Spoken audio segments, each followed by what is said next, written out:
Zela mokonzi yesu afungoli mpona mboka na biso nani akokanga ngo.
Nous approchons devant le trône de grâce, bien-aimé.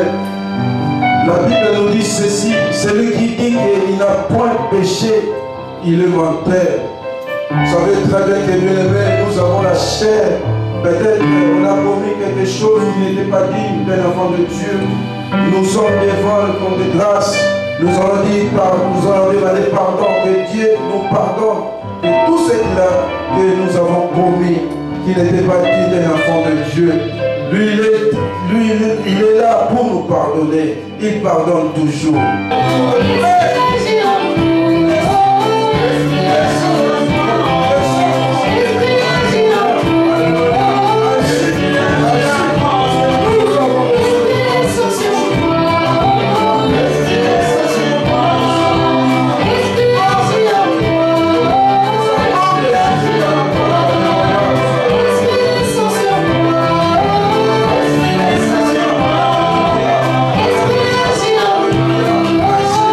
Esprit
Esprit de victoire, Saint-Esprit.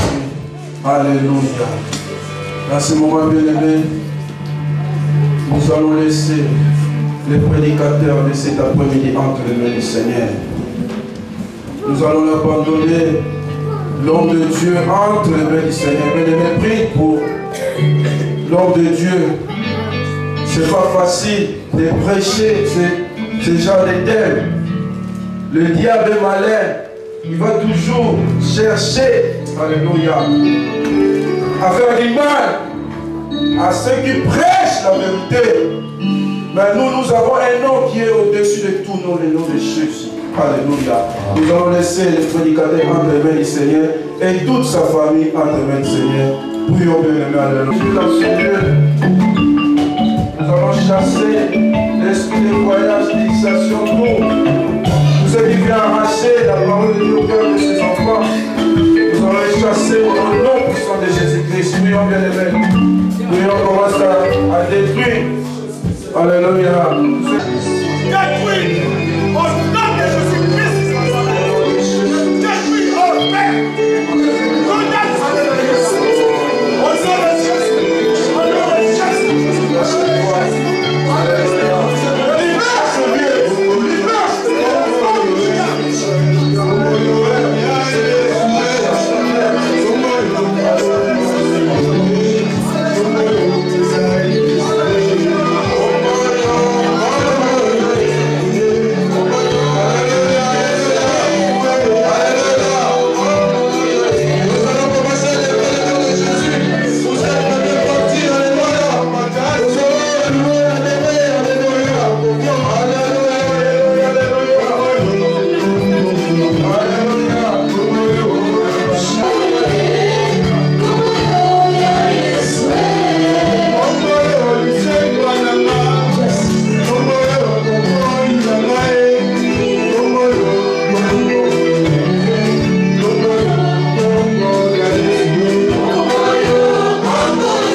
Il est vivant. Yes. Il est vivant. Yes. Qui? Yes. Qui? Yes. Qui est?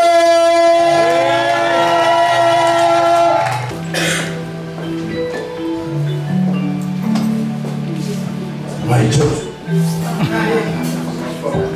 Alléluia. Amen. Amen. Amen.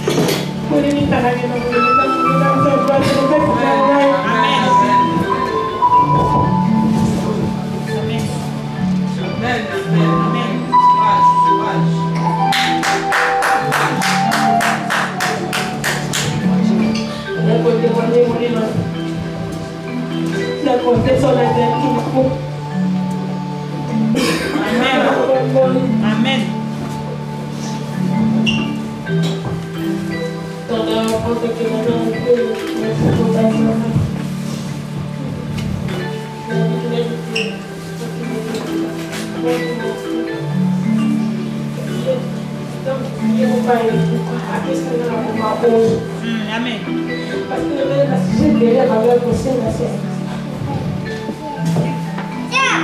Seigneur, parmi mes children, ma mère aussi est là. Au quelques-uns. Parce que le cœur aussi. Mais tu sais pourquoi on essaie là. Donc, parce qu'il n'a pas envoyé qu'on ne sait pas une autre. Elle a dit, c'est vraiment de traiter pourquoi. Maman a dit, la bouteille de camille, il n'y a pas. Grand-mère la Bible parlait à part. Les 2 jours passés, au 3e, au moment où ils ont mis dans sa vie, au fond, on a mis Seigneur. Merci. Grossesse, c'est normal, il va là qui vient. Ton enfant, il va dire, mon mari, il va dire, Seigneur, merci. Ton enfant, la 4e, moi, quand il faut se prêter. Attention. Ceux qui ont la consultation, il y a un rendez-vous dans la affectif. Moi, il faut qu'on ait un rendez-vous dans la. La vie n'a pas dit, il faut mettre mon pétaté. Mais si on met dans mon pays, ça va dans la casse. Au beau qui m'a dit, parce que c'est au qui, vous savez que vous m'avez dit la fin du mois. Vous avez aussi dans la grâce. Donc, reste à découvrir les matchs à Tikati.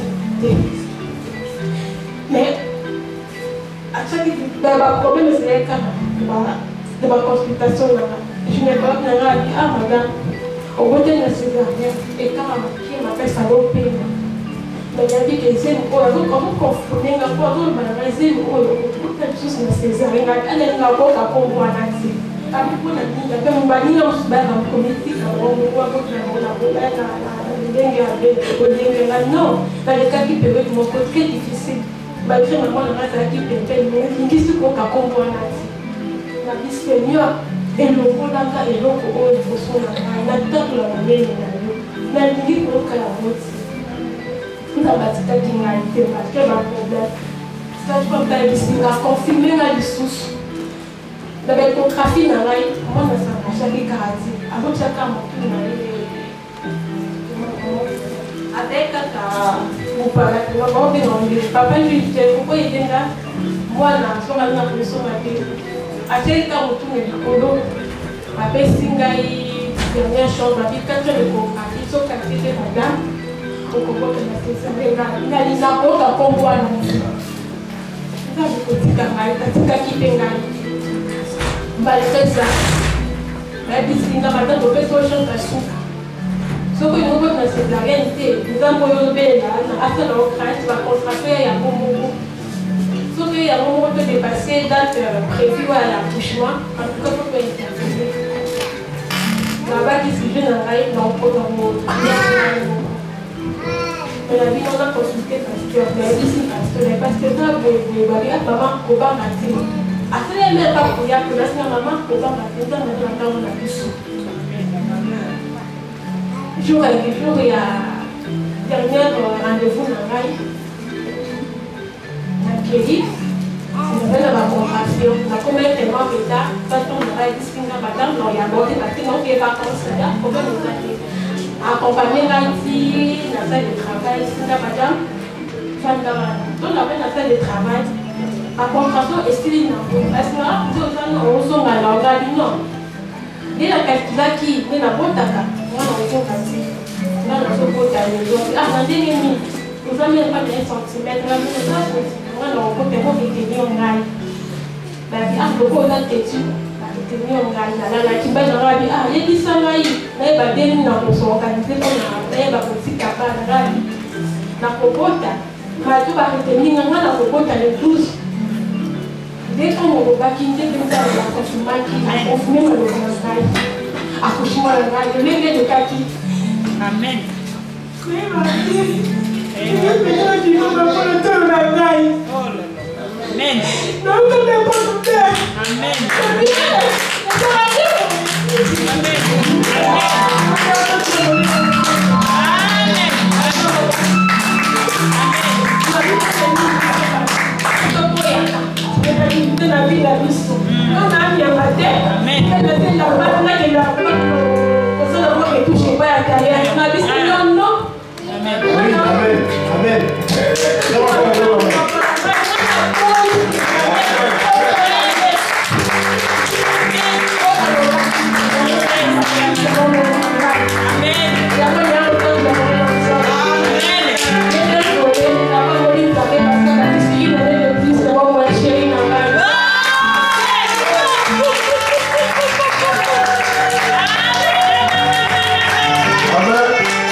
Nous allons louer Dieu pendant 5 minutes. Amen. Pas de ceux qui 8 minutes. Louange à Dieu 5 minutes.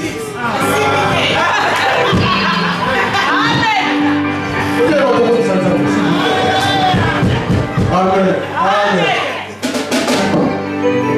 Pio, pio, pio.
Amen.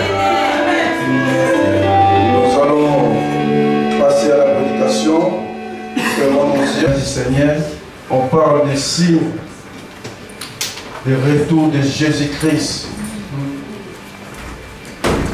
Commence à prier, Seigneur, je laisse ma vie en tête de Saint. Nous avons compris que sans toi, Seigneur, nous pouvons rien faire.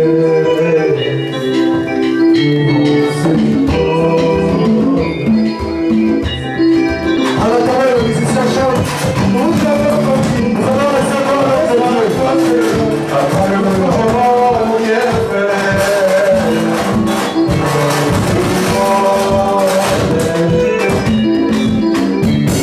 Mais c'est pas parce que Dieu l'a dit que nous le disons aussi.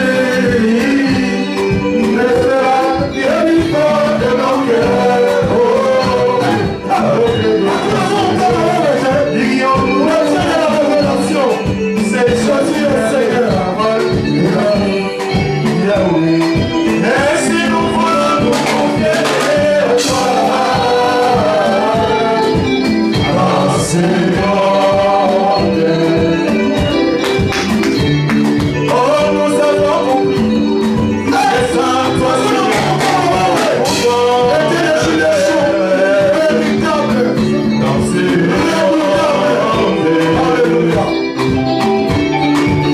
c'est pas parce que Dieu a dit que nous le disons aussi, mais c'est là le vivant de nos cœurs. Auprès de qui, Seigneur, dis-le-nous, c'est toi qui as les paroles de la vie. Ainsi nous voulons nous confier dans ce monde. Oh, maintenant, Maïe, pas même la vie,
Amen. Amen. Nous allons recevoir nos de Dieu de Pasteur Sino, nous allons acclamer pour la gloire de notre Seigneur Jésus-Christ.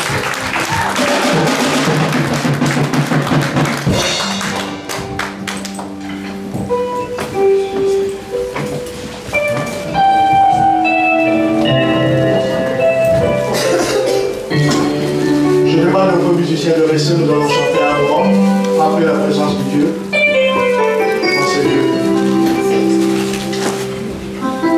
Merci.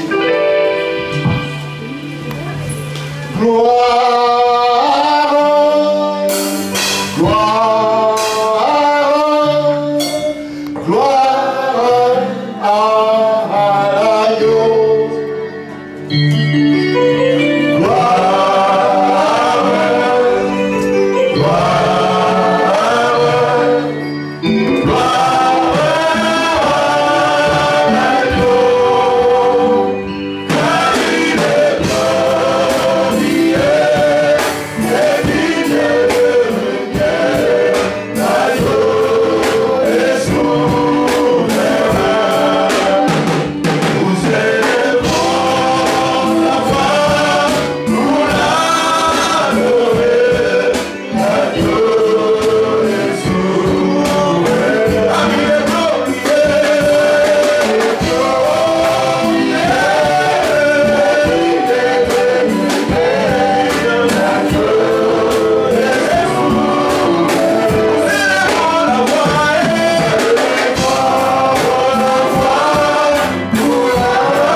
Le Seigneur a élevé dans ses nuits. Il est mon pasteur, comme je vous ai dit hier, l'homme de Dieu que nous devons respecter. Puisque Dieu l'a mis ici comme berger, il est ici comme surveillant, il est ici comme sentinelle, il est ici comme responsable de nos âmes. J'aimerais que quelqu'un dise Amen. Amen. Et j'aimerais que quelqu'un dise ceci.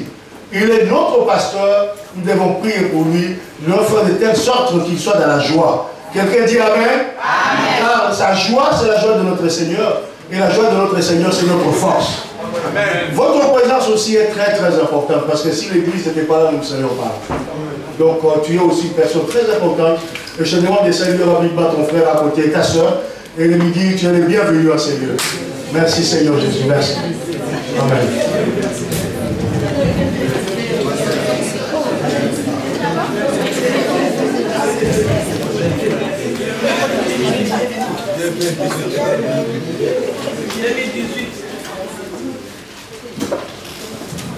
Je remercie aussi les collaborateurs du pasteur qui l'ont aidé, qui ont accepté que nous soyons là, ma femme et moi, si tu peux te mettre tout le monde. Merci. Nous avons été vraiment dans la joie hier. Nous avons passé un bon moment ensemble. Et nous vous disons ceci, nous allons garder ces souvenirs aussi longtemps que Dieu nous permettra de vivre encore sur cette terre. Amen. Et le bonheur pour nous, c'est que nous puissions nous retrouver un jour là-haut. Nous allons continuer notre message aujourd'hui. Et j'aimerais lire un verset qui fera l'introduction de ce message. Nous sommes dans le livre au chapitre 13.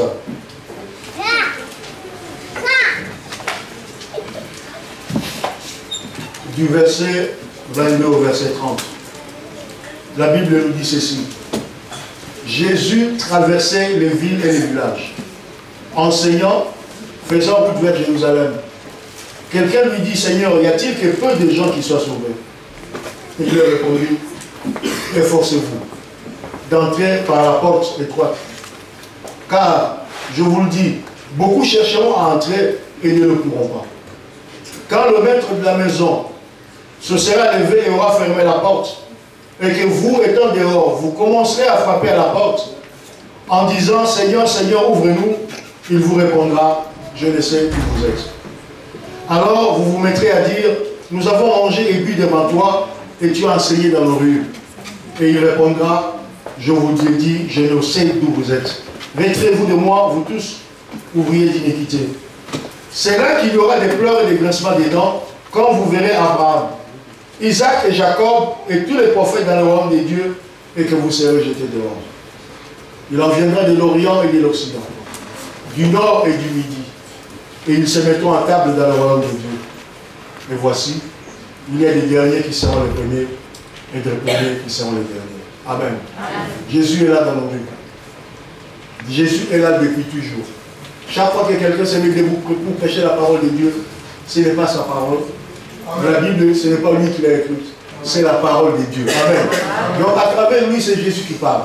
À travers lui, c'est Jésus qui est dans nos rues. C'est Jésus qui entre dans nos maisons. C'est Jésus qui entre dans nos chambres et dans nos cœurs. Nous écoutons la parole. Qu'est-ce que nous allons en faire? Jésus dit, devant cette personne qui lui a demandé, est-il vraiment possible qu'il n'y ait que très peu de personnes qui puissent entrer? Je me mets à la place de cet homme. Peut-être qu'il entendait que Jésus lui dise, oh non, la porte est grande, tout le monde pourra entrer. Jésus dit, toi, tu dois te forcer d'entrer dans la porte étroite. Parce qu'il y aura un moment où les gens chercheront à y entrer et n'arriveront pas. Ce moment s'approche. C'est tellement près aujourd'hui. C'est pourquoi le Seigneur a mis dans le cœur de son serviteur que nous puissions aujourd'hui, hier et aujourd'hui, parler de son retour. Il est tellement près, il est tellement proche. Hier, nous avions parlé, nous avons fait l'introduction, nous avons parlé de la chronologie, nous avons parlé de quelques signes dans l'Église. Aujourd'hui, nous n'allons pas les répondre, puisque, faute de temps, comme hier, aujourd'hui, nous allons continuer là où nous nous sommes arrêtés et, à la grâce du Seigneur, parler aujourd'hui de l'enlèvement. Les signes du retour du Seigneur, en ce qui concerne l'Église, nous avions dit que pour le Seigneur, il y a trois groupes. Il y a l'Église, il y a les nations, il y a Israël. Le résumé en ce qui concerne l'Église se trouve dans le passage que j'aimerais que vous notiez, que vous lisiez vraiment à la maison, et qu'un frère va nous le lire aussi. 2 Timothée, 2 Thessaloniciens plutôt, 2 Thessaloniciens, chapitre 2, de verset 1 au verset 17. Deuxième livre, deuxième épître de Paul aux Thessaloniciens, chapitre 2, du verset 1 au verset 17. Le bien-aimé qui l'a trouvé peut se mettre devant et nous lire ce passage. 2 Thessaloniciens, chapitre 2, c'est ça? Oui, verset 2, de 1 à 17. 2 Thessaloniciens, chapitre 2, verset 1 à 17. La Bible dit ceci.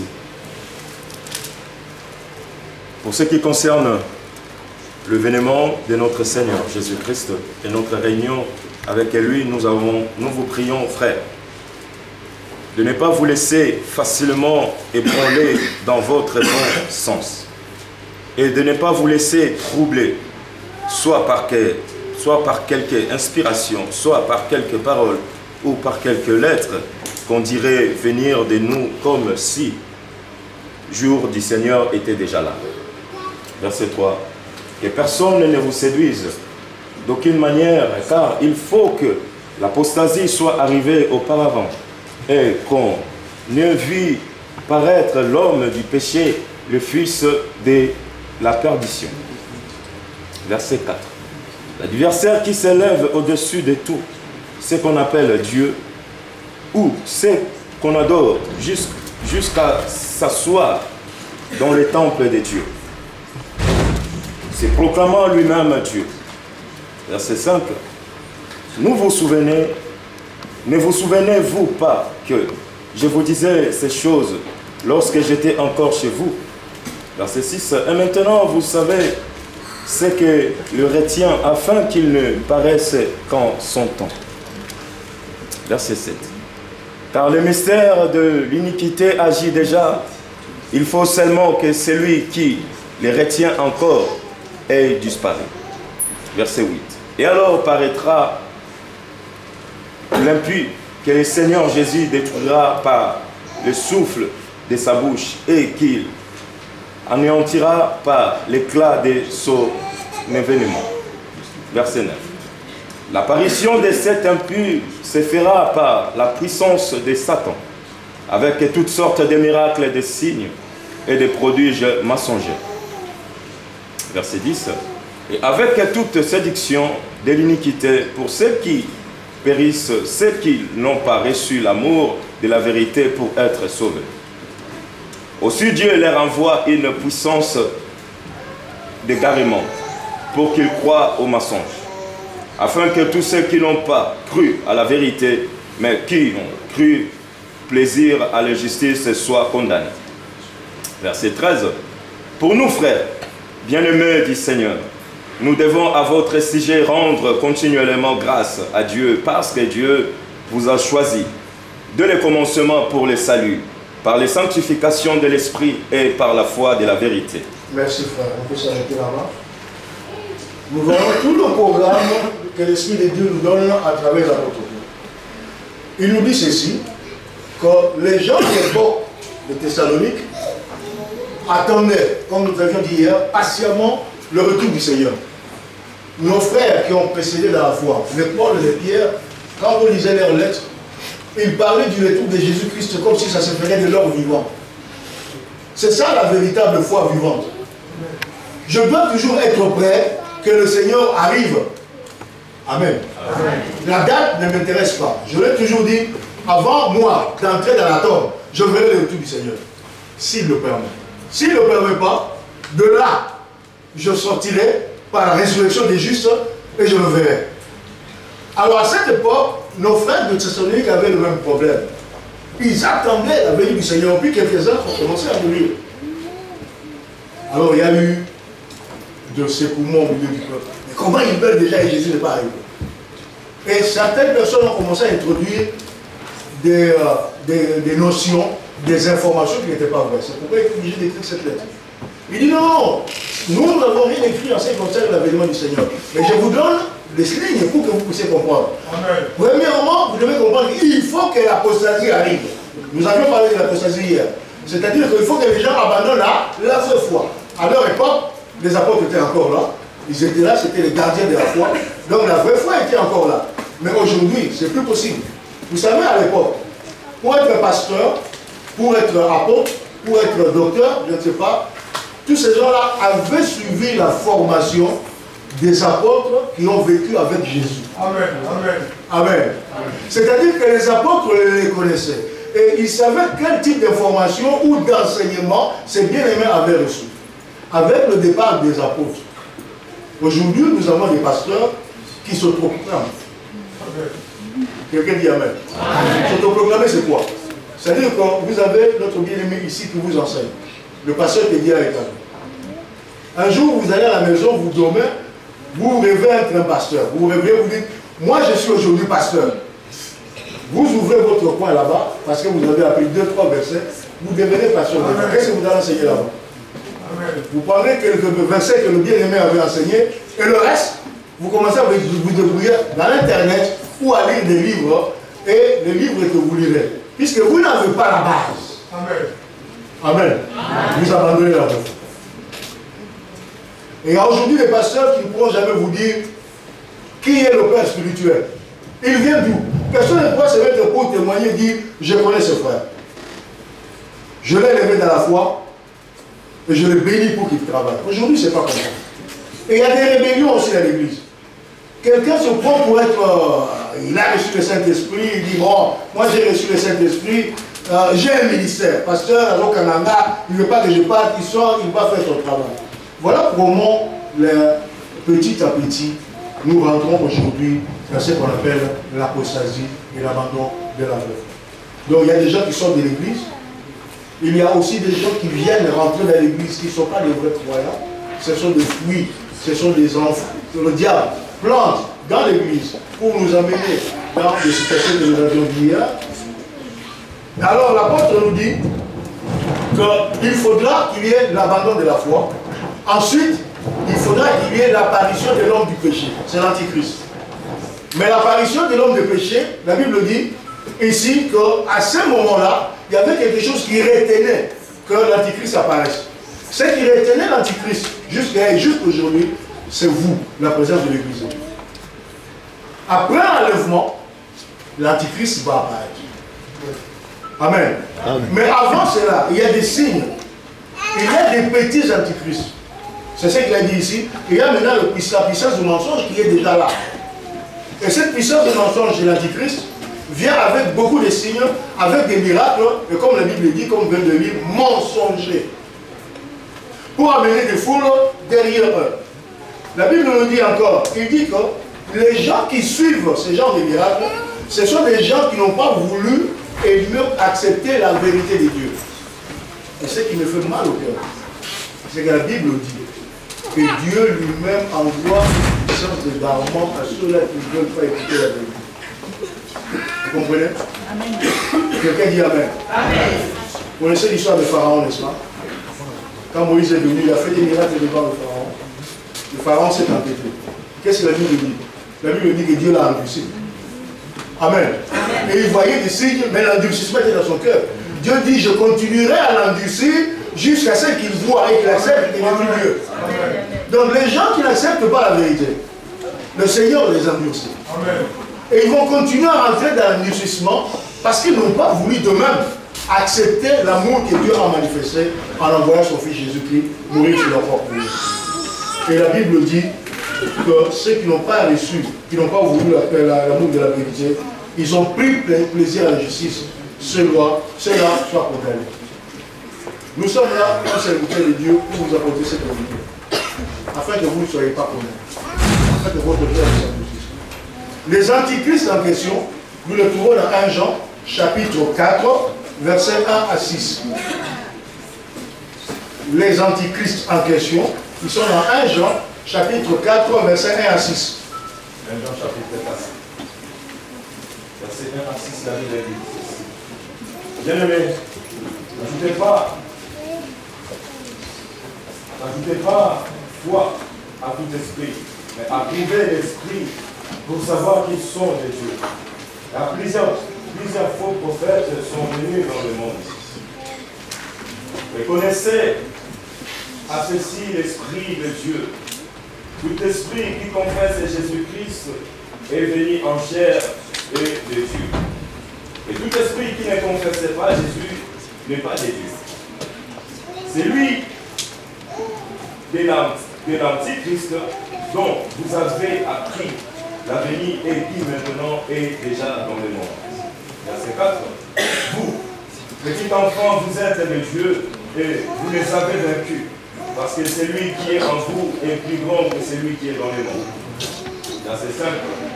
Eux, ils ont du monde. C'est pourquoi ils parlent d'après le monde et le monde les écoute. Verset 6. Nous sommes des dieux.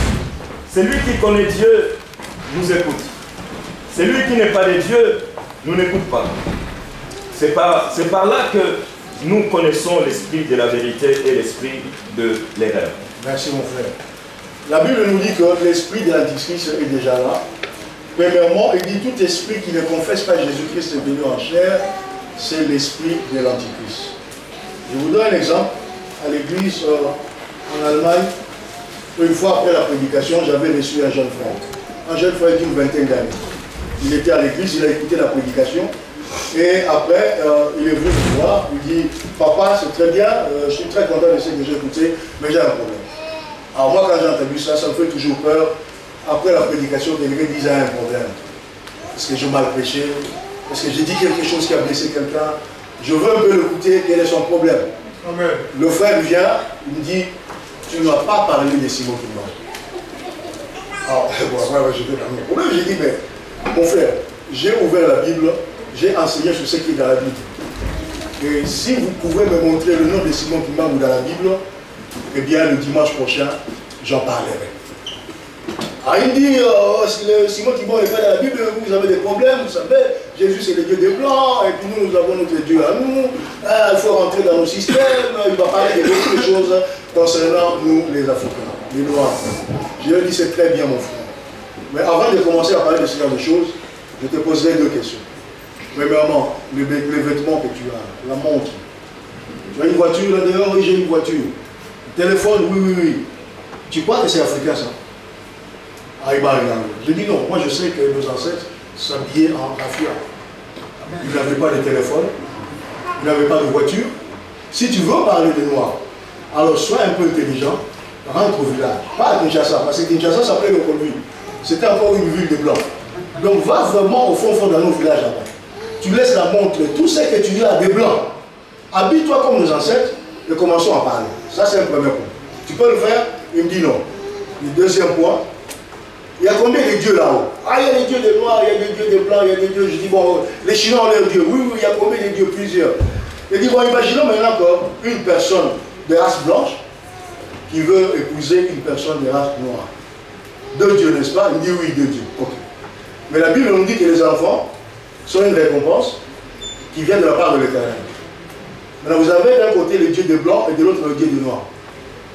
Lequel Dieu va donner les enfants? Ce sera le Dieu de blanc ou le Dieu de noir? Il n'avait pas de réponse. J'ai dit l'enfant qui va naître, c'est un mélange, une combinaison du blanc et du noir. Qui sera son Dieu?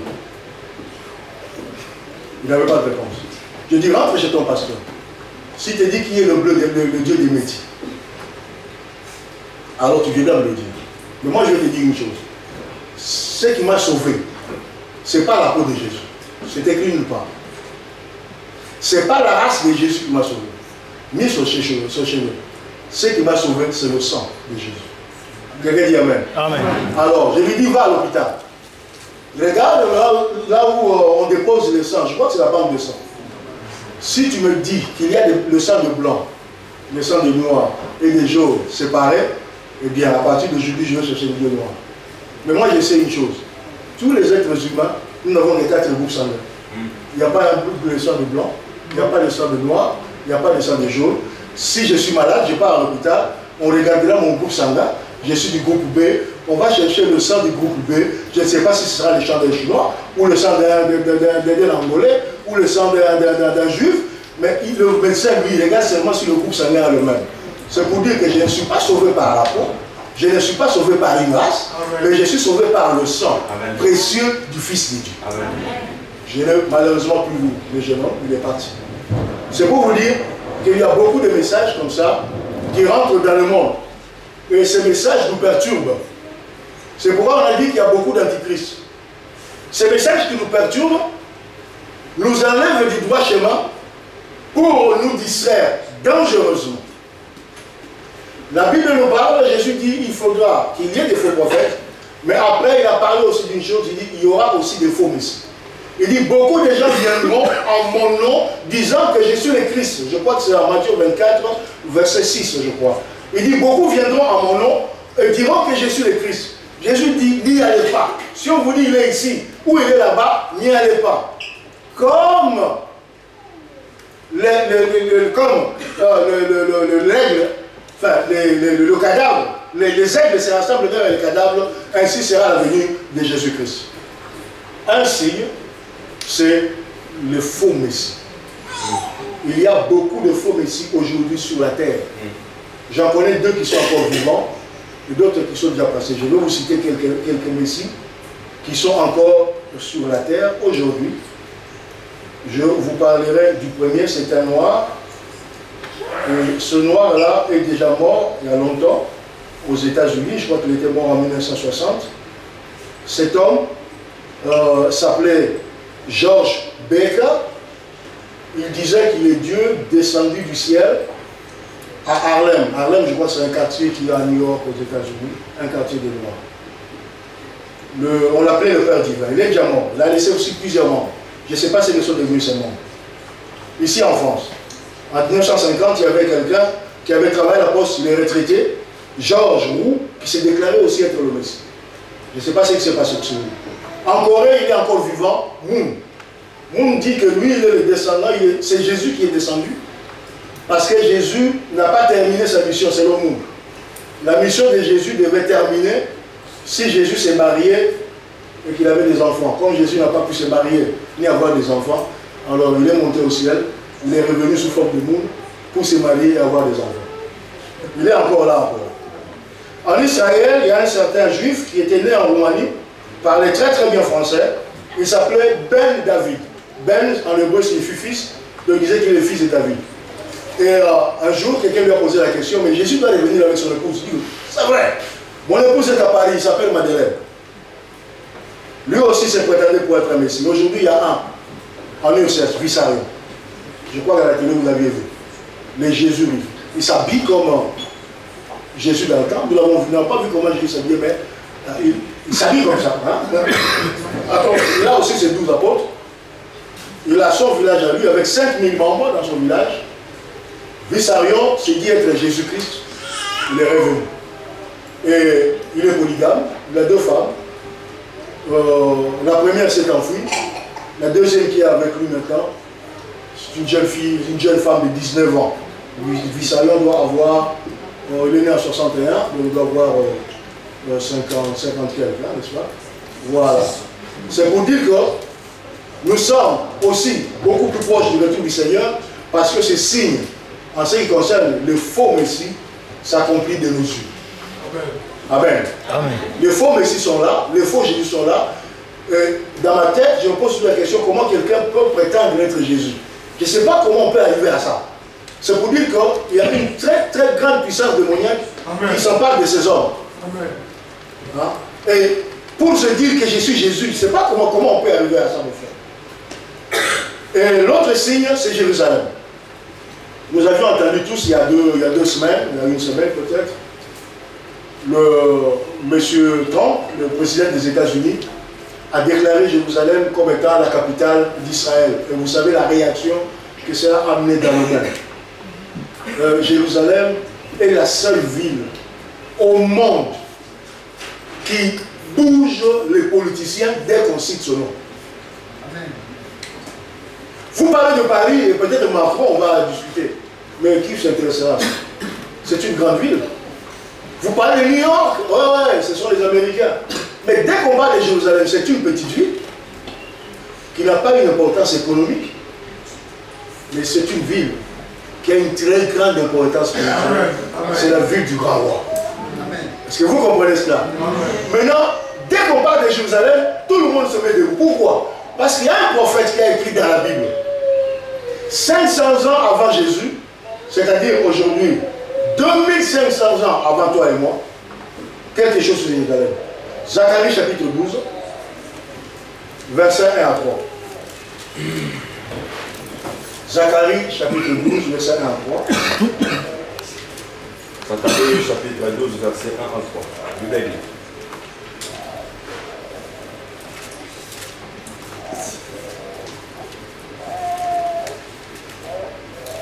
La Bible dit ceci. Oracle, parole de l'Éternel sur Israël. Ainsi parle l'Éternel qui a entendu les cieux et fondé la terre, et qui a formé l'esprit de l'homme au-dedans de lui. Verset 2. Voici, je ferai de Jérusalem une coupe de tour du semon pour tout le peuple dans l'empire, et aussi pour Juda dans le siège de Jérusalem. Verset 3. En ce jour-là, je ferai de Jérusalem une pierre pesante pour tout le peuple. Tous ceux qui le soulèveront seront meurtris. Et toutes les nations de la terre s'assembleront contre elle. Amen. On n'a pas besoin d'interpréter ce passage. Le passage est tellement clair. Je vais faire de Jérusalem une pierre pesante pour toutes les nations. Toutes les nations de la terre s'assembleront contre elle. Les Nations Unies représentent les nations de la terre. Ils ont fait une vote, vous avez entendu, il n'y a pas longtemps. Tout le monde était contre la décision de l'État. Toutes les nations de la terre se rassemblent pour dire non. Jérusalem ne doit pas être la capitale de l'État d'Israël. Mais quand nous regardons dans l'histoire, Jésus-Christ a été crucifié où? C'est à Jérusalem. Et Jésus était, selon la chair, un juif. C'était la capitale de l'État d'Israël de l'époque. Comme dit aujourd'hui le Premier ministre Netanyahu, Jérusalem n'a été la capitale d'aucun pays, à part Israël. Mais pourquoi aujourd'hui Jérusalem devient un problème des nations? C'est l'accomplissement de la prophétie. Et Jésus dit, c'est Dieu qui le dit dans Zacharie chapitre 14, il dit que Jérusalem sera envahi par les nations, et c'est là que le Seigneur de gloire descendra du ciel avec les saints. Et les saints, c'est l'Église qui sera déjà au préalable enlevée, et tous, ceux qui seront ces jours-là, vont descendre sur le mont des Oliviers, comme les anges l'ont dit. Nous avions dit hier que les anges qui étaient là avec les apôtres, ils ont dit aux apôtres, c'est Jésus que vous avez vu monter au ciel. Vous vous souvenez, ceux qui étaient là hier, Actes des apôtres, chapitre 1, verset 8 est là.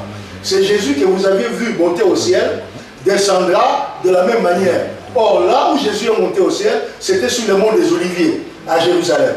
Et quand on dit qu'il descendra de la même manière, c'est qu'il descendra aussi sur le mont des Oliviers, à Jérusalem, et ses pieds, avec vous et moi, pour ceux qui seront enlevés. Amen. Descendront aussi à Jérusalem, ce sera le grand jour de Dieu. Et aujourd'hui, nous allons parler de l'enlèvement. L'enlèvement, c'est quoi? C'est le fait de quitter la terre pour monter. Ça signifie enlever. L'enlèvement, dans l'histoire de la Bible, s'est fait avec 3 personnes. 3 personnes ont déjà connu l'enlèvement. Vous les connaissez? Ah oui, nous les connaissons, n'est-ce pas? Le premier qui a connu l'enlèvement, c'est Enoch. Dans l'Ancien Testament, dans le premier monde. Ce premier monde qui a été éliminé par le déluge. Avant le déluge, il y a quelqu'un qui avait marché avec Dieu. La Bible dit que les gens le cherchaient, ils ne l'ont plus vu. Dieu l'a pris, il l'a enlevé. Il est monté avec Dieu. Enoch. Le deuxième dont la Bible parle, c'est le prophète Élie. Élie aussi a été enlevé. Il n'est pas passé par la mort, on ne l'a pas enterré. Il était là avec Élisée et le char sont descendus et lui est monté, le char de feu, au ciel. Pour ceux qui lisent la Bible, vous savez dans Matthieu chapitre 17, quand Jésus est monté sur la montagne de transfiguration, la Bible dit que Moïse et Élie lui ont apparu et il parlait avec eux. Amen. Et le troisième, c'est lui-même le Seigneur de gloire qui est monté au ciel après les 40 jours, il a passé avec les disciples, 10 jours avant la Pentecôte. Donc l'enlèvement, c'est un fait qui est vrai dans l'histoire de la Bible. Et la Bible nous parle de prophéties de double accomplissement. Qu'est-ce qu'on appelle double accomplissement? Double accomplissement signifie ceci. Il y a quelque chose qui se passe, mais qui cache une vérité, qui se fera après. Nous connaissons l'histoire de Jonas. Jonas a été avalé par un poisson. Il est resté 3 jours et 3 nuits dans le ventre d'un poisson. Et finalement, il sera vomi où? À Ninive. Nous connaissons l'histoire, n'est-ce pas? Quand les pharisiens ont posé la question à Jésus, Jésus leur a dit, génération méchante et perverse qui cherche un signe, nous lui donnerons seulement le signe de Jonas. Comme Jonas a passé 3 jours et 3 nuits dans le ventre de poisson, ainsi le Fils de l'homme passera 3 jours et 3 nuits dans la tombe. C'est-à-dire que Jonas, ce qui s'est passé dans Jonas était un signe, une préfiguration de ce qui va se passer avec le Seigneur. Enoch et Élie, c'est aussi une préfiguration de ce qui va se passer pour toi et pour moi. Et Jésus va dire ceci, son retour à lui ressemblera à ce qui s'était passé à l'époque de Noé et à l'époque de Lot. Lisons Luc chapitre 17, versets 26 à 37. Luc chapitre 17, versets 26 à 37. Luc chapitre 17, verset 36. La Bible dit ceci. 26. Luc chapitre 17, verset 26 à 37. Merci. La Bible dit, Ce qui arrive au temps de Noé arrivera de même au jour du Fils de l'homme. Les hommes mangent, buvaient, se mariaient et marieraient leurs enfants jusqu'au jour où Noé entra dans l'arche. Le déluge vint et le fit tous périr. Verset 28. Ce qui arriva du temps de Lot arrivera pareillement. Les hommes mangeaient, buvaient, achetaient, vendaient, plantaient, baptisaient. Verset 29. Mais le jour où Lot est sorti de Sodome, une pluie de feu et de soufre tomba du ciel et les fit tous périr. Merci mon frère. Jésus envoie son retour avec deux situations. Premièrement, ce qui s'est passé au temps de Noé. Qu'est-ce qui s'est passé au temps de Noé? La Bible dit que la terre était remplie de méchanceté. Parce que les fils de Dieu ont vu que les filles des hommes étaient belles, se sont mariés, il y a eu des géants, et ces géants, il y a eu beaucoup de problèmes sur la terre. La terre était tellement remplie de violence que Dieu a dit, mon esprit, Amen. Amen. Mon esprit ne restera plus toujours dans l'homme. La vie de l'homme est limitée à 120 ans. Donc c'est pour dire qu'à cette époque-là déjà, Dieu devait enlever son esprit et que le reste des hommes qui n'avaient pas l'esprit de Dieu passent par les déluges. Et comme l'homme qui avait l'esprit de Dieu, c'était Enoch à l'époque, qu'est-ce que Dieu a fait? Il a enlevé Enoch avant le jugement du monde. Est-ce que nous comprenons cela? La même chose, comme aujourd'hui, c'est l'esprit de Dieu qui arrête la perdition du monde. Le jour où Dieu va dire, maintenant je retire mon esprit, il prend l'esprit avec ceux qui ont le sceau de Dieu, avec eux, ceux qui ont l'esprit de Dieu. La Bible dit, nous sommes, nous les croyants, le temple de Saint-Esprit. L'Esprit de Dieu habite en nous. Si Dieu dit, je prends mon esprit, il prend l'esprit et son temple. C'est ça l'enlèvement. Quelqu'un dit Amen. Il prend l'esprit et le temple. Quand Dieu va dire à son esprit, l'esprit quitte maintenant, il va regarder Jean Donat. Jean Donat, c'est son enfant. Il a le sceau, comme j'avais dit l'autre jour, le cachet de l'esprit. Romains chapitre 8, verset 9 dit ceci. Celui qui n'a pas l'esprit de Dieu ne lui appartient pas. Amen. Si tu n'as pas l'esprit de Dieu, tu ne lui appartiens pas. Comment sera l'esprit de Dieu? En recevant Jésus-Christ et en marchant dans la vie de sanctification. Amen. Amen. Quelqu'un qui reçoit Jésus-Christ, qui ne marche pas dans la sanctification, même s'il fait des miracles, ne croyez pas. Matthieu 7 dit quoi? Vous les connaîtrez à leur fruit. Beaucoup viendront à mon nom, chasseront des démons, feront des miracles, feront des grandes choses. Et puis ce jour-là, le Seigneur va dire, je ne vous connais pas. Mais nous avons fait ceci pour toi, nous avons fait cela, je vais dire, non, non, vous êtes les serviteurs de quoi? De l'iniquité. C'est-à-dire que quand nous croyons en Jésus, nous devons marcher comme Jésus a marché, c'est-à-dire qu'on laisse de côté nos vies qui ne sont pas bonnes, mais chercher à marcher comme Jésus a marché. Amen. La Bible nous dit, je crois que c'est dans Hébreux chapitre 12, verset 14, rechercher la paix avec tous et la sanctification, sans laquelle personne ne verra le Seigneur. Sans la sanctification, comme on l'avait dit hier, au bon moment, monter matin. Amen. Amen. Amen. Comment la monter signifie quoi? Vie dans la zone la wana ya liboso. Nous avons écouté la Yesu Masia, la tournée. Dans le but que on a dit qu'on a autant on a dit c'est ça que bon la monter. Nous ne serons pas sauvés parce que nous sommes justes.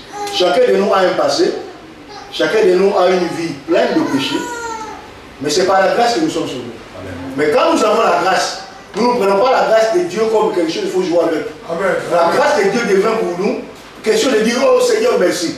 Moi là, je suis quelqu'un qui va mourir. Je ne méritais rien. Mais maintenant, tu m'as fait grâce. Je suis devenu ton enfant. Je dois maintenant marcher par le... Écoutez, quelqu'un qui te fait du bien. Tu marches à pied. Il pleut. Quelqu'un est en voiture, il te voit, il te prend, il te met dans sa voiture. Il t'amène à destination. Bien aimé, tu arrives chez toi, tu descends, tu prends les pierres pour casser la voiture. Tu es méchant. Qu'est-ce qu'on va faire quand on descend comme ça? Tu dis au monsieur ou à la dame, merci, parce que sans toi, comment est-ce que j'arriverai ici? Mais si tu prends les pierres après, pour casser la voiture du monsieur, tu n'es pas un homme, tu es un animal. C'est vrai ou c'est pas vrai? Jésus-Christ a souffert pour nous. Nous recevons le salut de Dieu gratuitement, mais ce n'est pas à un prix bas. C'est le plus grand prix que Dieu pouvait payer pour toi et moi. Est-ce que vous comprenez ça? Un prix terrible. Jésus-Christ, c'est qu'il n'a pas péché. Jésus-Christ, c'est qu'il n'a pas mérité la mort. Et Jésus-Christ, c'est ce jour-là, au jardin de Gethsemane, la Bible dit que ces sueurs se sont transformées en sang. Tellement la prière était intense. Pour te sauver, toi et moi. Il voit la coupe, c'est-à-dire qu'il voit tous les péchés du monde. Lui, il doit le porter, lui qui est juste. Est-ce que vous comprenez ça? Alors, je pose une question. Une sœur est venue ici témoigner en pleurant pour ses enfants. Demandez à la sœur qui est là, que moi, là, je veux partir en prison. Mais sœur, je ne veux pas partir en prison. Prends ton enfant, là, pour lequel tu vas pleurer ici. Mets en prison en face. Où est la sœur? Elle est là? Maman, on dit bango. D'ailleurs, si on a vu que tu vas bien, il faut qu'on à la prison. Mais la voie à la prison, tu es comme ça, moi, tu es là. Quand tu es à la prison, la place, là, il n'avait pas dit ça. Mais ce n'est pas ce que Jésus a regardé. La Bible dit que Dieu a tant aimé le monde. Il n'a pas regardé nos péchés. Il a envoyé son Fils afin que quiconque croit ne périsse point, mais qu'il ait la vie éternelle. Est-ce que nous comprenons ça? Donc, le salut n'est pas un prix vil. Dieu a payé un grand prix pour quelque chose que nous recevons gratuitement. Alors, par reconnaissance, nous devons dire à Dieu, ma vie, c'est ce que j'ai fait avant. Amen. Non, c'est fini. Amen. Je change et je marche autrement. Quelqu'un l'a accompli, c'était Enoch. Amen. Alors, avant que Dieu détruise, Dieu a dit, Enoch, tu pars. Un autre qui est resté, c'était Noé. Et Dieu dit à Noé, parce que tu es juste, là et ta famille, on va faire une arche, vous rentrerez dedans, une espèce de bateau. Quand la pluie viendra, quand le déluge tombera, eh bien, toi tu seras protégé. Et la Bible nous dit ceci. Il y a deux groupes de croyants qui seront sauvés. Les premiers croyants qui seront enlevés, c'est nous l'Église. Mais après l'enlèvement, il y aura encore des êtres humains sur la terre. Est-ce que vous comprenez? Ceux-là qui n'ont pas reçu Jésus, ceux qui n'ont jamais entendu parler de l'Évangile, ou ceux qui vont naître pendant cette période-là. Dieu serait vraiment injuste s'il condamnait tous ces gens-là. C'est pourquoi il y a un groupe de gens qui vont rester. Vous avez souvent entendu, les témoins de Jéhovah parlent beaucoup de 144 000. Les fameux 144 000, ce ne sont pas les témoins de Jéhovah. Les 144 000 en question, c'est bien les Juifs qui resteront. Pourquoi j'ai dit qu'ils sont les Juifs? Quand vous lisez dans Romains chapitre 11, la Bible dit ceci. Dieu, à un certain moment, a coupé sa relation avec les Juifs. Pour que nous, les païens, nous les non-juifs, nous puissions entrer. Vous savez, si les Juifs avaient reconnu Jésus comme leur Messie, ils n'allaient pas le tuer. Est-ce que vous comprenez ça? Ils n'allaient pas tuer le Messie. Bon, s'ils n'allaient pas tuer le Messie, cela signifie que nous ne serons pas sauvés. Donc il fallait que Dieu les aveugle. C'est écrit dans Romains chapitre 11. Mais après l'enlèvement de l'Église, Dieu va revenir maintenant donner aux Juifs la possibilité de travailler. Et ces Juifs-là vont travailler pendant cette période de grande tribulation. Et au temps de Lot, qu'est-ce qui s'est passé? C'était la même chose. Au temps de Lot, il y avait le plus grand mal qui puisse exister à cette époque et qui malheureusement aujourd'hui devient un bien. C'est ce qu'on appelle l'homosexualité. Amen. Amen. Pourquoi Dieu avait détruit Sodome et Gomorrhe? À cause de l'homosexualité. L'homme ne peut pas épouser un homme. Une femme ne peut pas épouser une femme. Dieu a fait Adam homme et lui a donné Ève femme. Et comme les gens de Sodome et de Gomorrhe ne comprenaient pas ça, Dieu a dit, nous allons faire sortir Lot et détruire la ville. C'est l'un des signes des derniers jours.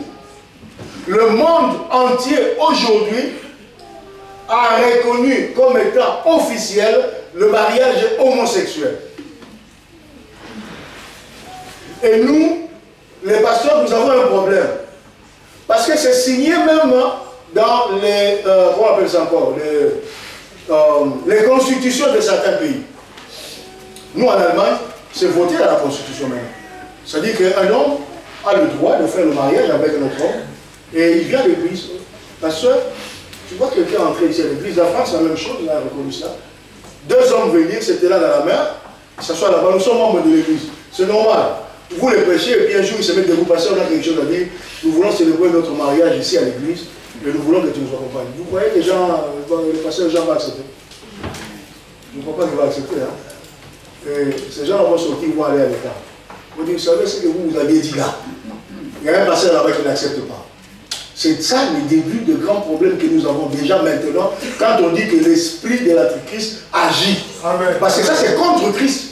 La Bible dit que les homosexuels n'hériteront pas le royaume des cieux. Ces gens-là disent non, pour nous les homosexuels c'est bien, ils sont contre Jésus, ils sont contre la loi de Dieu, ils sont des antichrists. Amen. Parce que vous comprenez. Amen. Et nous vivons cela aujourd'hui. Malheureusement, l'Église ne dit rien. La loi va plus loin. On dit que ces couples-là ont le droit d'adopter des enfants. Ouais. Écoutez un enfant qui est adopté dans une famille où papa et papa, maman et papa. Va à l'école, on lui enseigne le foyer, c'est quoi? Papa, maman et enfant. C'est là dans sa tête. Il a un problème parce qu'il ne sait pas qui est papa chez lui, il ne sait pas qui est maman. Il a 2 papas, mais il semble qu'il y a un papa qui appelle l'autre maman. Un enfant qui grandit dans un tel milieu, qu'est-ce qu'il sera quand il deviendra adulte? Vous voyez la société que l'Antichrist est en train de préparer aujourd'hui. Et c'est notre devoir d'enseigner cela à nos enfants. Et heureusement que l'enlèvement est pour très bientôt. Amen. Comment se passera l'enlèvement? 1 Thessaloniciens chapitre 4.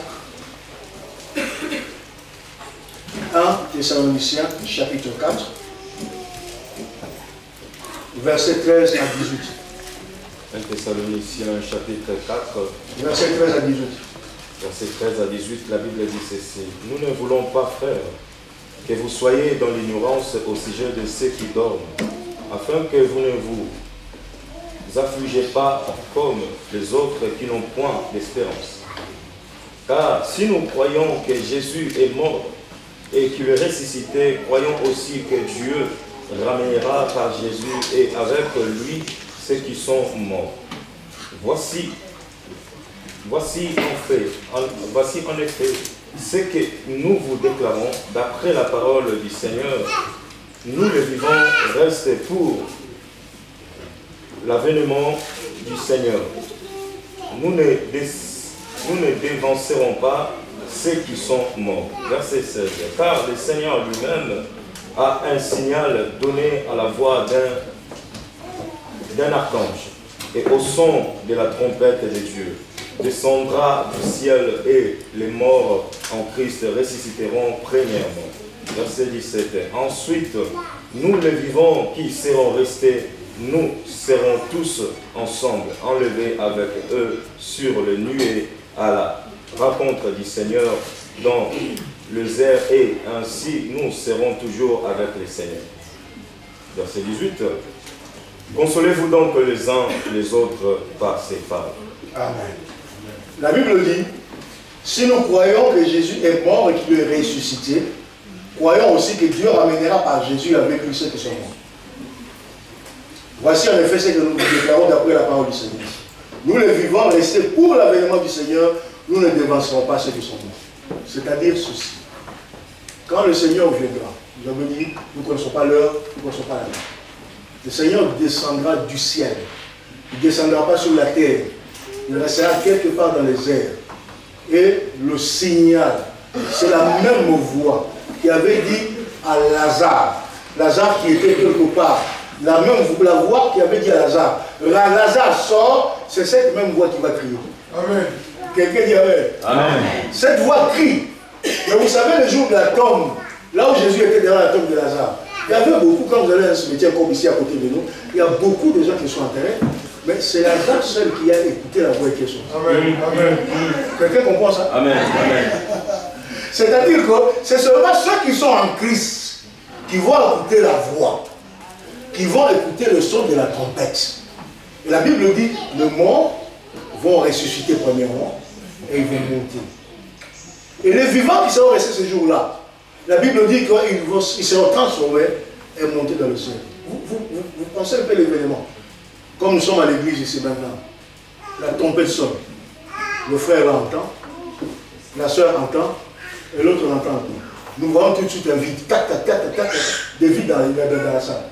Et les autres, nous laissons. C'est pour dire qu'à ce moment-là, nous comprenons pour nous qui étudions ce passage, que c'est comme ça que l'enlèvement s'est passé. Mais imagine-toi que tu es dans l'avion et que toi, tu n'es pas né de Dieu. Amen. Le pilote d'avion, c'est un enfant de Dieu. Le copilote, c'est un enfant de Dieu. Et le son de la trompette, l'enlèvement. Les deux pilotes sont partis. Et vous entendez maintenant le texte en train de vous dire, hé les amis, on n'a plus de pilote. Ça se passera comme ça. Amen. Mais c'est vrai. Vous êtes dans la salle d'opération. Le chirurgien, c'est un enfant de Dieu. On vous a déjà ouvert le corps et tout ça, et puis paf, le chirurgien n'est plus là. Il ne faut pas rire, mais ça se passe ça comme ça. Amen. Et c'est comme ça que le Seigneur dit que ça va se passer. En un clin d'œil, à un moment, tac, les gens sont partis. Le Christ descend au ciel, il ressuscite d'abord les morts. Et ensuite, nous, les vivants, il va changer notre corps. Pourquoi? Parce que le corps que nous avons ne peut pas rentrer dans le royaume de Dieu. Amen. Ce corps-là a été condamné. Dieu a dit à Adam, tu as été créé de la poussière, et c'est à la poussière que tu rentreras. Amen. Amen. Le corps que nous avons ici n'entrera pas dans le royaume. C'est pourquoi le corps que nous devons avoir, ce sera un corps qui sera changé. 1 Corinthiens chapitre 15, c'est écrit là-dedans. Nous aurons un corps changé. Vous savez, les jours de la résurrection, regardez un peu quelqu'un comme Marie-Madeleine. C'est une des femmes qui accompagnait les seigneurs dans le ministère. Elle connaissait le Seigneur très bien. Ça s'est passé seulement 3 jours. 3e jour, cette femme dit, je vais aller au tombeau déposer les fleurs ou n'importe quoi. Arrive au tombeau, le tombeau est vide. C'est retourne, il voit quelqu'un à côté. Il voit la personne, il dit, est-ce que tu ne sais pas où est mon Seigneur? Mais c'est son Seigneur. Amen. Est-ce que vous comprenez? C'est la personne avec qui il a passé beaucoup de temps. Amen. Mais pourquoi il n'a plus reconnu? Non, ce n'est plus le même corps. C'est ce corps qui a été changé, qui a pris d'autres qualités. Et seulement le Seigneur lui dit, oh Marie. Et c'est le tour, il dit, ah, Rabouli. Par la voix, il a reconnu, non, non, c'est mon Seigneur. C'était plus la même personne. Amen. C'est pourquoi je vous ai dit hier, mes soeurs et mes frères, dans le ballon, vous avez quitté au ah, dans la maison, on va bomber la main. Amen. Ah, ce corps-là n'a pas été fabriqué par mon père ou ma mère. C'est Dieu qui a fait ce corps. Plein de beauté et de bonnes qualités. Comme je vous ai dit l'autre jour, il n'y a pas la mort, il n'y a plus rien, il n'y a plus rien. C'est un corps qui tient les jeunes. Un corps qui n'a pas aujourd'hui, j'ai mal aux pieds, demain j'ai mal à la tête. Non, toutes ces histoires-là, c'est fini. C'est pourquoi il ne faut pas arrêter l'enlèvement. L'enlèvement se fera comment aussi? L'enlèvement sera sélectif. Sélectif signifie que ce n'est pas tout le monde, mais Dieu va choisir, comme je vous ai dit tout à l'heure. Luc chapitre 17, verset 26 à 36. Luc chapitre 17, verset 26 à 36. La Bible dit ceci. Ce qui arrivera au temps de Noé arrivera de même au jour du Fils de l'homme. Verset 27. Les hommes mangeaient, vivaient, se mariaient et marieraient leurs enfants jusqu'au jour où Noé entra dans l'arche, le déluge vint et les fit tout périr. Verset 28. Ce qui arrivera au temps de Lot arrivera pareillement. Les hommes mangeaient, buvaient, achetaient, vendaient, plantaient, baptisaient. Mais les jours où Lot sortit de Sodome, la pluie du feu de soufre tomba du ciel et le fit tous périr. Verset 30. Il en sera de même le jour où le Fils de l'homme paraîtra. En ce jour-là, ce qui sera sur le toit et qui aura ses effets dans la maison ne descendra pas pour le prendre. Et que celui qui sera dans le champ ne retournera pas non plus en arrière. Verset 32. Souvenez-vous de la femme de Lot. Ce qui cherchera à sauver sa vie la perdra. Et celui qui la perdra la retrouvera. La retrouvera. Verset 34.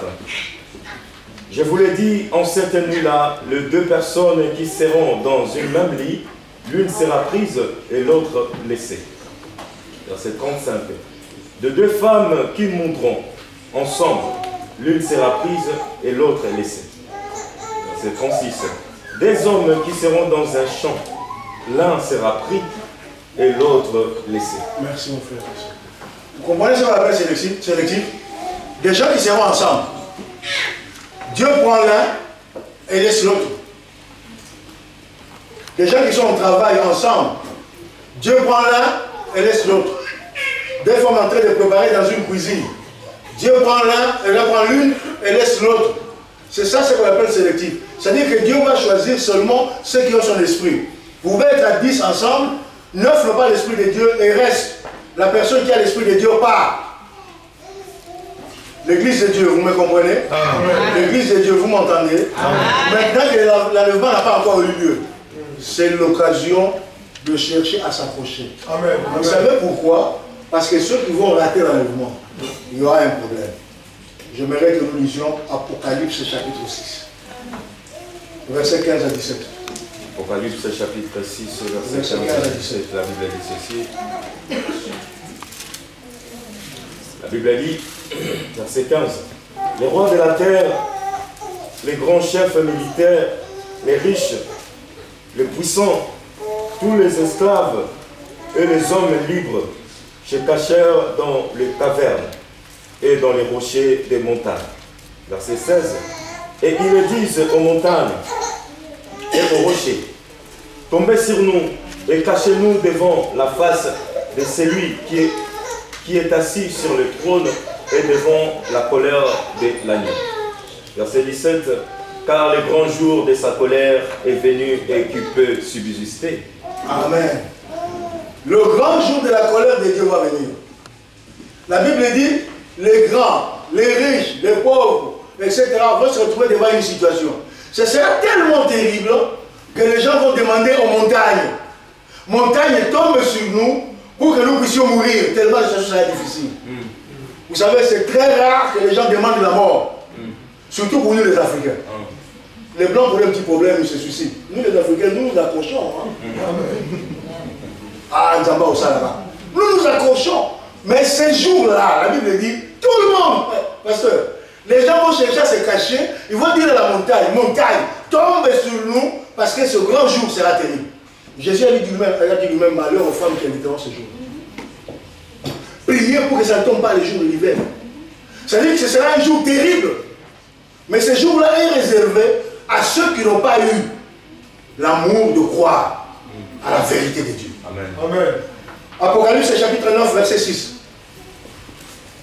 La Bible dit ceci. La Bible dit, en ce jour-là, les hommes chercheront la mort et ils ne la trouveront pas. Ils diseront mourir et la mort fuira loin d'eux. Vous comprenez? La mort elle-même, elle va commencer à fuir. Je ne sais pas si c'est un esprit. Personne ne sait ce que c'est la mort. Mais la Bible dit, la mort va fuir. C'est-à-dire que toi tu viens, tu dis, la mort va fuir. Les gens vont aller dans les jardins, là, ça veut dire, tomber pas il ce sera un jour terrible où les gens vont souffrir à cause de tout ce qu'on a fait. Vous savez, quand ils ont pris Jésus, les femmes de Jérusalem commençaient à pleurer. Parce qu'ils ont vu comment Jésus souffrait. Jésus s'arrête et dit, femme, ne pleurez pas sur moi. Ne pleurez sur vous et vos enfants. Car s'ils font cela à moi, un arbre vert, font-ils à vous. Et il a pris ce verset pour dire, les hommes diront, montagne tombe sur nous. Et la montagne ne tombera pas. Yesu deko na boli yo linginga mingi yo kufela kinga yo talisinga nzela Alléluia, Nanalingi Kolo Yesu. Alléluia, Yesu. Nanalingi Kolo Yesu. Alléluia,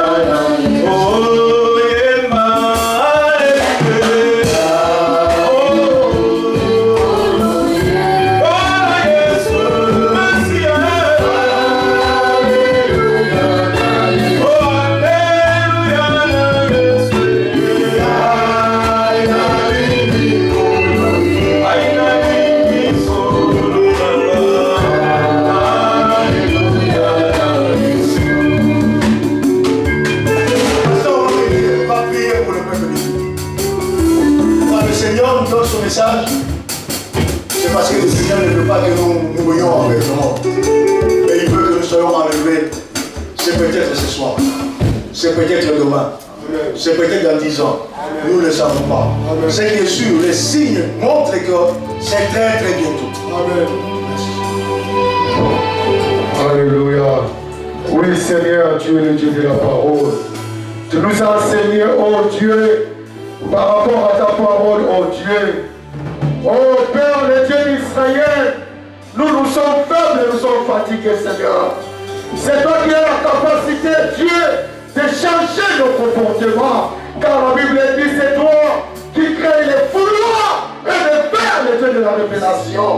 Je laisse ton peuple à tes cette main, Dieu. Je laisse ton peuple à tes cette main. C'est toi, oh Père, le Dieu de la bénédiction, Père. Enseigne-nous, enseigne-nous, montrez-nous, Seigneur, comment marcher selon ta voix, selon ta parole, oh Père, parce que notre Père, bientôt, Jésus revient, oh Père. Aide ton peuple, il était tout puissant. Oh Père, je détruis au nom de Jésus de tout esprit de perdition, de tout esprit, oh Dieu, de division, de tout esprit d'orgueil, de tout esprit qui ne combat pas ton nom dans nos vies, oh Dieu. Au nom de Jésus-Christ de Nazareth, je détruis, oh Père, je condamne dans les armes, Seigneur. Dans ton peuple, oh Dieu, les dieux d'Israël, les dieux celui qui dort, qu'il sommeille, même pas, Seigneur. Aide ton peuple, Seigneur. Aide ton peuple, le Dieu de la révélation. Parce que c'est Maranatha, notre Père. C'est Maranatha, le Dieu d'Israël, le Dieu d'Abraham, d'Isaac et de Jacob. Seigneur, tu es le Dieu, tu es le Dieu, et tu resteras Dieu. Je l'ai ton serviteur, le pasteur Sido, entre cette main. Dieu bénis-les et sa famille, parce que c'est toi qui bénis, c'est toi qui donnes la vie. Oh Dieu, qu'il soit béni au nom de Jésus-Christ, Père. Oh Père, le Dieu d'Israël, la Père, nous voulons donner notre offrande. Je laisse l'offrande à tes saintes mains. Bénis l'offrande et l'orgie dans le nom de Jésus. Nous disons tous Amen. Nous allons acclamer pour la gloire de notre Seigneur Jésus-Christ. Rapidement, bien-aimés, nous allons prendre le Galates chapitre 6, verset 6. S'il vous plaît. La Bible dit que celui à qui l'on enseigne la parole fasse part de tous ses biens à celui qui l'enseigne. Amen. Il faut donner. En plus, la Bible est bien précisée. De tous ses biens. Tous ses biens. Donc, ça se montre que la Galates 6, quand tu donnes, il faut donner bonne chose. Amen. Hein? Là, nous allons passer seulement Galates 6. Il n'y aura pas d'autre offrande. Ça sera seulement un pour les prédicateurs. Ce que tu avais amené, nous allons donner ça. Mettons-le debout, nous allons donner le Galates 6. Il vient loin à l'animal. Il faut vraiment bouger la bouche. Amen. Amen. Si vous mettez la chèque, moi je peux prendre le chèque, je donne le liquide. Amen. Amen. Mettez-le debout s'il vous plaît. Mettez-le debout avec joie. Oli monama kumisa kolo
Alléluia.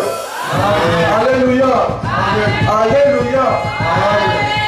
Que Dieu soit loué. Que Dieu bénisse vraiment son serviteur pour la bonne parole. Amen. Nous passons rapidement parce que nous avons agapé après qu'il nous passons rapidement au communiqué.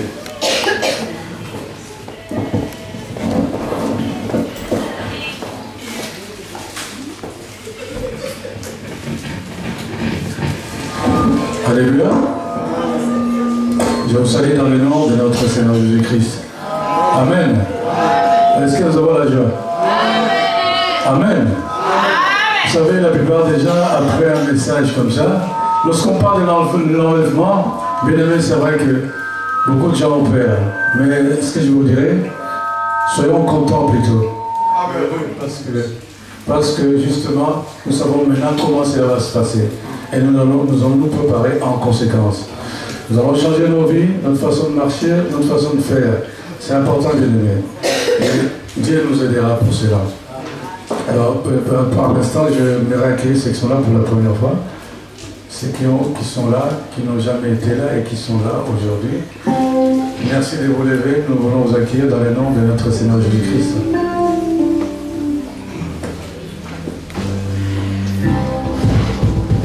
Même les invités, ceux qui sont là.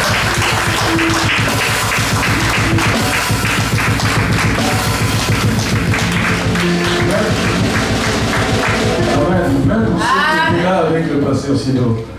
Merci de vous lever. Parce qu'on n'a pas eu l'occasion de vous accueillir hier, donc on va le faire là. Oui, je t'aime de l'amour du Seigneur. Moi, je t'aime de l'amour du Seigneur. À chaque fois, pendant les moments, je t'aime de l'amour du Seigneur. Je t'aime de l'amour du Seigneur. Moi, je t'aime de l'amour du Seigneur. À chaque fois, pendant les moments, je t'aime de l'amour. Montrons notre joie, bien-aimés.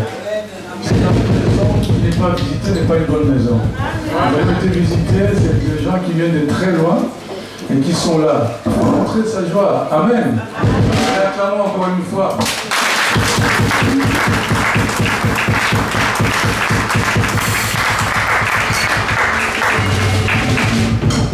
Merci, Hélène, pour vous asseoir. Je vis également notre bien-aimé, Papa Papi. Papa Papi, nous sommes vraiment très contents de te revoir parmi nous. Je ne sais pas si tu vis tout seul ou avec ton épouse. Ah, d'accord. Franchement, bien aimé, cet homme que vous voyez devant nous, peut-être certains parmi vous ne le connaissent pas, mais nous le connaissons, ça fait des années, il a été avec nous ici. Aujourd'hui, il est en Hollande aujourd'hui, avec sa femme et tout ça. Donc vraiment, c'est un homme de Dieu, c'est un serviteur de Dieu. Donc voilà, nous allons là, encore une fois.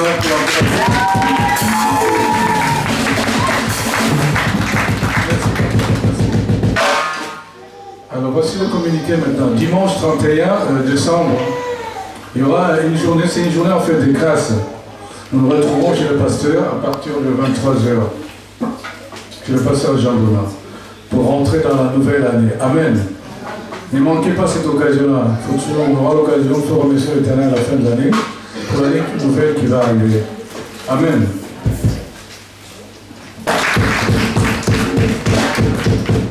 Amen. Mettons-nous debout, nous allons adorer Dieu et nous allons clôturer notre culte.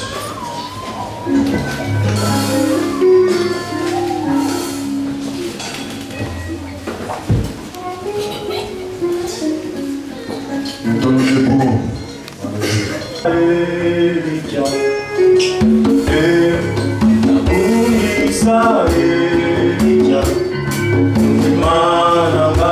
Get down, man,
verset 35. N'abandonnez donc pas votre assurance, Amen. à laquelle est attachée une grande rémunération. Car vous avez besoin de persévérance. Après qu'avoir accompli la volonté de Dieu, vous obteniez ce qui vous est promis. Encore un peu de temps. Celui qui doit venir viendra et il ne tardera pas. Et mon juste vivra par la foi. Mais s'il se retire, mon âme ne prend pas plaisir à lui.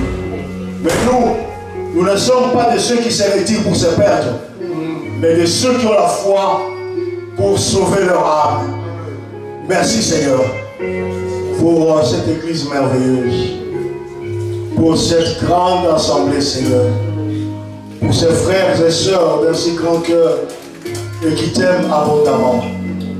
Merci parce que tu nous as aimés et tu es venu non pas pour nous juger, mais tu es venu non pas pour nous condamner, mais tu es venu pour nous sauver et nous donner, Seigneur, une grande rémunération au ciel. Tu dis que nous sommes des héritiers. Nous hériterons de tout ce que Dieu tu as donné parce que nous sommes tes enfants. Je te prie de bénir les uns les autres. Seigneur, que cette journée ne soit pas une journée en vain. Que la rencontre aussi du 31, Seigneur, sur le pasteur, que ça ne passe pas en vain. Mais que ce soit un moment de renouvellement pour nous, Seigneur. Si tu ne rentres pas et que nous rentrons dans l'année 2018, que cette assemblée change beaucoup de choses. Seigneur, que ces cadres, que ces chaises qui sont ici soient remplies et que nous voyons ta main, ta bénédiction dans ton peuple, Seigneur. Oh, nous te prions d'élever ce peuple. À travers le Seigneur, que les gens voient ta lumière. Comme cette lumière qui s'est élevée, que les mages ont vu depuis Babylone, que cette église, Seigneur, soit une lumière pour les nations. Que les gens viennent te voir en ce lieu, Seigneur. Merci Jésus. Nous voulons rentrer chez nous, que tu nous bénisses. Ceux qui nous ont donné quelque chose, à nous qui allons rentrer en Allemagne. Merci Seigneur. Tu dis dans ta parole que tu ne restes jamais sans bénir celui qui te bénit. C'est toi qui aurais dû recevoir cet argent. Ce n'est pas à moi et à ma femme, mais c'est à toi qui l'ont donné.